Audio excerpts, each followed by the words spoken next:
Pada kesempatan kali ini kita akan membahas terkait dengan materi yaitu fraud, internal control, dan cash. Adapun materinya terbagi menjadi 5 item. Yang pertama pengertian fraud dan internal control, kemudian kedua pengendalian cash dan petty cash, kemudian yang ketiga rekonsiliasi bank, kemudian yang keempat item-item rekonsiliasi bank, dan yang kelima itu beberapa contoh bentuk soal ataupun pengerjaan dari masing-masing materi kita. Kita kembali ke topik yang pertama, yaitu kecurangan atau fraud. Kecurangan adalah kesalahan yang sering terjadi dilakukan secara berulang-ulang. Adapun audit internal merupakan benteng untuk mencegah terjadinya kecurangan. Kemudian audit eksternal merupakan benteng terakhir untuk mencegah terjadinya kecurangan. Ada banyak kecurangan terbentuk dari segitiga kecurangan atau fraud triangle. Yang pertama itu ada tekanan keuangan, financial pressure, kemudian kesempatan atau opportunity karena lemahnya pengendalian internal, kemudian ketiga pembenaran kesalahan atau perilaku seperti pembelaan saat kecurangan. Kemudian pengendalian internal atau internal control. Internal control adalah cara atau mekanisme yang digunakan untuk mencegah terjadinya kecurangan. Yang pertama itu ada fungsi internal control. 1. Mencegah aset perusahaan agar tidak hilang atau dicuri. Kemudian yang kedua untuk meningkatkan efisiensi akuntansi, misalnya agar bebas kecurangan dipakai CCTV untuk memantau. Kemudian yang ketiga, meningkatkan keakuratan dan reliabilitas catatan akuntansi agar bebas dari kecurangan. Kemudian yang keempat, meyakinkan semua aturan hukum dipenuhi. Contoh, karyawan dipantau dengan CCTV saat bekerja. Contoh kekurangan pada karyawan yang pertama itu ada menyajikan ataupun memanipulasi laporan keuangan. Kemudian yang kedua, mengambil aset perusahaan. B. Komponen internal control. Digambarkan seperti payung, karena jika komponen utama sudah rusak, maka 4 komponen yang lainnya tidak berguna. 1. Lingkungan pengendalian merupakan komponen utama, keteladanan. Kemudian kedua, penilaian risiko merupakan penilaian suatu risiko dengan cara membandingkannya terhadap tingkat atau kriteria risiko yang telah ditetapkan. Kemudian yang ketiga, aktivitas pengendalian. Yang keempat, informasi dan komunikasi. Dan yang kelima itu pemantauan. C. Prinsip dalam aktivitas pengendalian. Establishment of responsibility. Pembagian tanggung jawab dan tugas-tugas secara jelas. Pengendalian akan efektif ketika satu orang pada satu tugas. Kemudian yang kedua, segregation of duties. Pemisah tanggung jawab tugas, misalnya seorang bendahara dan kasir terpisah dengan yang mencatat. Kemudian yang ketiga, dokumen prosedur yang baik. Harus bernomor urut yang baik dan tercetak adalah ciri dokumentasi yang baik. Kemudian yang keempat, pengendalian fisik atau physical control. Di antaranya itu uang dan aset disimpan di brankas atau bank yang ada deposit box-nya. Kemudian gudang dikunci dengan gembok, kemudian ada sensor garment, absent time clock, alarm pengendali kebakaran. 5. Verifikasi internal oleh pihak independen. Verifikasi oleh pencatat dan pemegang. Kemudian yang keenam, pengendalian sumber daya karyawan atau human resource control. Di antaranya kita bisa melakukan merotasi karyawan atau rolling kerja, kemudian cek latar belakang karyawan. Dan yang tidak kalah pentingnya yaitu kegiatan refreshing atau memberi cuti kepada karyawan. D. Keterbatasan internal control. Yang pertama itu ada cost should not exceed benefit. Jangan lebih besar biaya dibandingkan manfaat. Kemudian ada human element, faktor dari perilaku manusia. Kemudian yang ketiga, size of business. Ukuran perusahaan, semakin besar perusahaan semakin kuat pengendaliannya, itu merupakan contoh yang baik. Kemudian internal control pada pemasukan kas atau cash control. A. Establishment of responsibility, hanya kasir saja yang diperkenankan untuk menerima uang. Kemudian yang kedua ada segregation of duties, dibutuhkan 3 karyawan dengan tugas yang berbeda seperti halnya menerima, mencatat, dan memegang kas. Kemudian yang ketiga documentation procedure, tiap kasir harus memiliki chip untuk memeriksa penerimaan kas. Kemudian yang keempat ada independent internal verification, bendahara membandingkan jumlah yang diterima dan dikeluarkan serta disimpan. Kalau berhubungan dengan pembayaran, lebih baik dengan bank atau transfer agar uang di perusahaan tidak menumpuk. Kemudian yang kelima, physical control atau penyimpanan barang berharga seperti berangkas. Kemudian pengendalian terkait dengan pengeluaran kas. Yang pertama, dalam jumlah kecil maka menggunakan dana kas kecil, sedangkan dalam jumlah besar menggunakan cek. Kemudian yang B, menggunakan cek atau sistem voucher. Sistem voucher adalah formulir yang diotorisasi yang ditetapkan untuk mengeluarkan saat menggunakan cek. Adapun cara, ambil voucher ditukar dengan cek, lalu voucher dicap agar tanda sudah digunakan. Kemudian yang C, menggunakan dana kas kecil atau petty cash fund. Ada dua metode ataupun sistem yang digunakan untuk petty cash, yaitu metode tetap atau impress fund system. Kemudian ada metode berubah-ubah atau fluctuating fund system. Metode tetap adalah metode pembukuan kas kecil di mana rekening kas kecil jumlahnya selalu tetap. Kemudian untuk metode berubah-ubah atau fluctuating fund system merupakan metode berubah-ubah, suatu metode pengisian dan pengendalian kas kecil di mana jumlah kas kecil akan selalu berubah-ubah sesuai dengan kebutuhan. Untuk perbedaan antara kedua sistem ini dijelaskan pada tabel berikut. Di sini terdiri dari 3 kolom, yaitu transaksi, impress fund system, kemudian fluctuating fund system. Transaksi yang pertama, pembentukan kas kecil atau mengambil uang di bank. Untuk impress fund system sendiri akan menjurnalkan petty cash pada cash, kemudian fluctuating fund system sama petty cash pada cash. Kemudian untuk transaksi pembayaran dengan menggunakan kas kecil pada impress fund system itu tidak dicatat. Kemudian untuk fluctuating fund system itu dicatat dengan keterangan jurnal sebagai berikut: post-tax expense, entertainment expense, freak out pada cash. Kemudian transaksi pengisian kembali dana kas kecil dengan menarik cek. Pada sistem impress fund system akan dijurnalkan seperti post-tax expense, entertainment expense, freak out pada cash. Kemudian untuk fluctuating fund system hanya menjurnal petty cash pada cash. Kemudian yang keempat, transaksi perubahan kebijakan terkait dana kas kecil.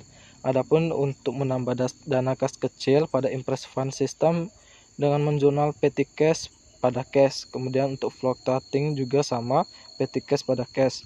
Sedangkan untuk mengurangi dana kas kecil, impress fund system dan fluctuating fund system sama-sama menggunakan jurnal cash pada petty cash.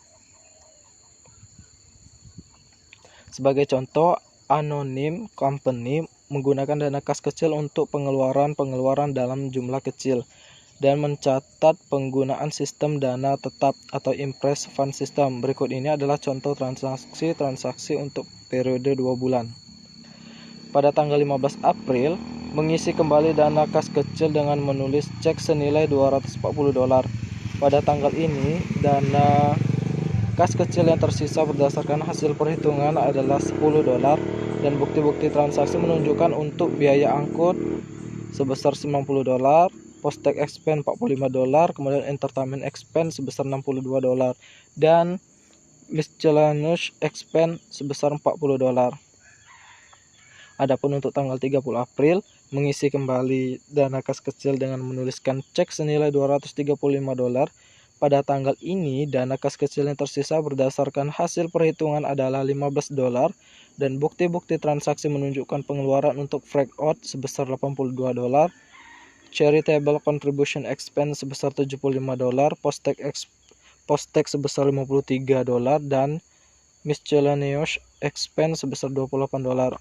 Adapun kita bahas jurnal yang dibuat, yaitu general journal dengan keterangan date, description, debit, dan kredit. Teman-teman bisa melihatnya.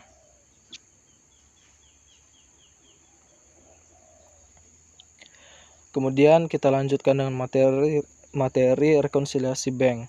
Rekonsiliasi bank adalah suatu catatan uang dibuat oleh perusahaan pada setiap akhir periode. Biasanya dibuat untuk setiap bulan untuk menyamakan saldo kas di bank menurut catatan bank dengan saldo kas di bank menurut catatan perusahaan, karena seharusnya jumlahnya sama. Mengapa sih perlu membuat rekonsiliasi bank? Perlu membuat rekonsiliasi bank agar jumlah saldo pada perusahaan sama dengan saldo pada rekening bank. Dibuat setiap bulan, perbedaan cash in bank pada catatan di perusahaan dan di bank terjadi karena kesalahan dan atau perbedaan waktu ataupun kesalahan lainnya. Yang pertama, perbedaan waktu atau time lag. Ada kemungkinan bank sudah menambahkan, tetapi menurut catatan perusahaan belum ditambahkan, atau bank sudah mengurangkan tetapi catatan perusahaan belum dikurang. Misalnya, pihak bank sudah menambahkan uang di rekening giro, tetapi perusahaan belum menambahkan seperti uang dengan transfer ke bank langsung. Kemudian yang kedua, kesalahan pencatatan. Kesalahan baik yang dilakukan oleh bank ataupun oleh perusahaan. Berikut ada contoh terkait dengan kesalahan pencatatan.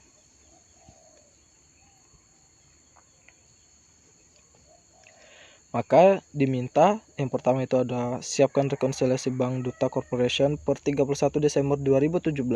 Kemudian yang kedua, siapkan semua jurnal yang dibutuhkan untuk menyesuaikan transaksi-transaksi yang perlu dilakukan penyesuaian.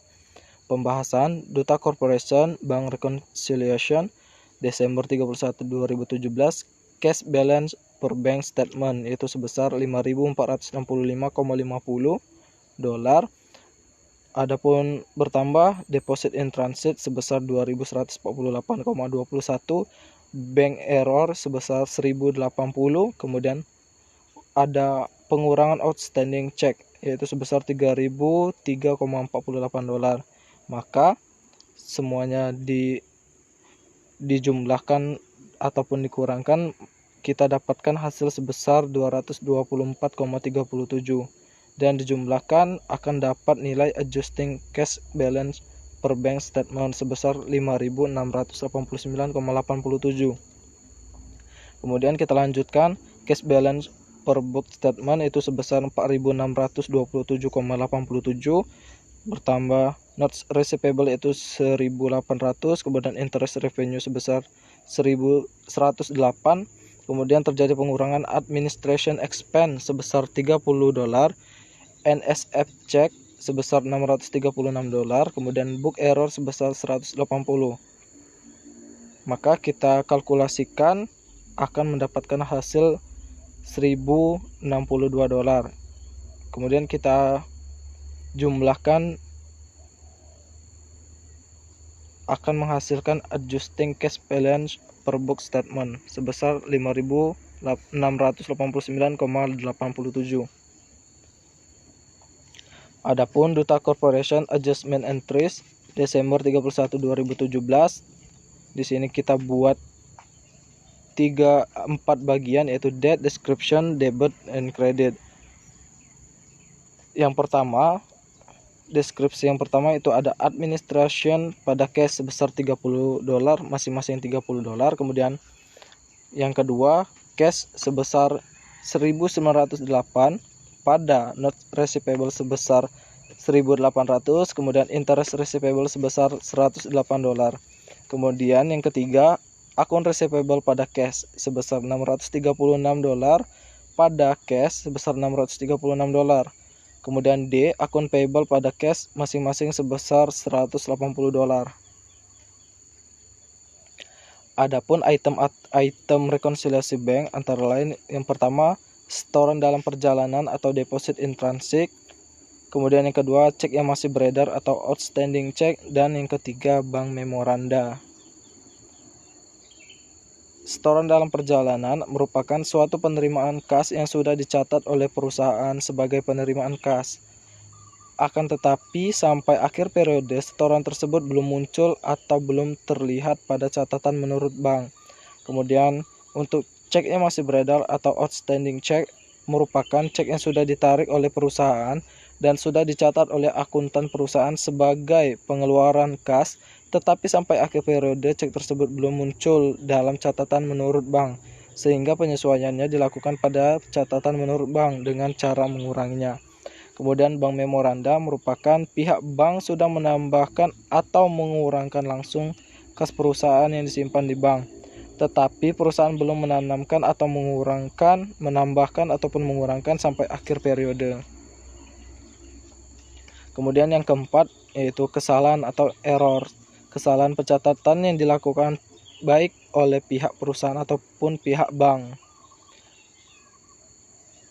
Penyesuaian rekonsiliasi bank dilakukan pada catatan kesalahan jika yang pertama, efek dari kesalahan pencatatan ini menjadikan saldo kas yang dilaporkan lebih besar dari yang sebenarnya, maka penyesuaian yang dilakukan dengan cara mengurangi nilai kesalahan, seperti pun itu sebaliknya. Kemudian yang kedua, kesalahan pencatatan dapat dilakukan oleh pihak bank ataupun perusahaan pada saat dibuat rekonsiliasi bank. Penyesuaian dilakukan pada catatan terjadinya kesalahan. Kemudian faktor dari pengendalian petty cash. Yang pertama itu ada bertanggung jawab untuk mendanai. Kemudian kedua, sebuah prenumerate bukti penerimaan petty cash ditandatangani oleh custodian dan individu yang menerima pembayaran yang diperlukan untuk setiap pembayaran. Kemudian yang ketiga ada bendaharawan. Kantor memeriksa semua pembayaran dan perangko pendukung. Kemudian yang keempat ada perhitungan dapat dibuat atau dilakukan setiap saat untuk menentukan apakah dana tersebut utuh. Baiklah, teman-teman, mungkin itu saja yang bisa disampaikan.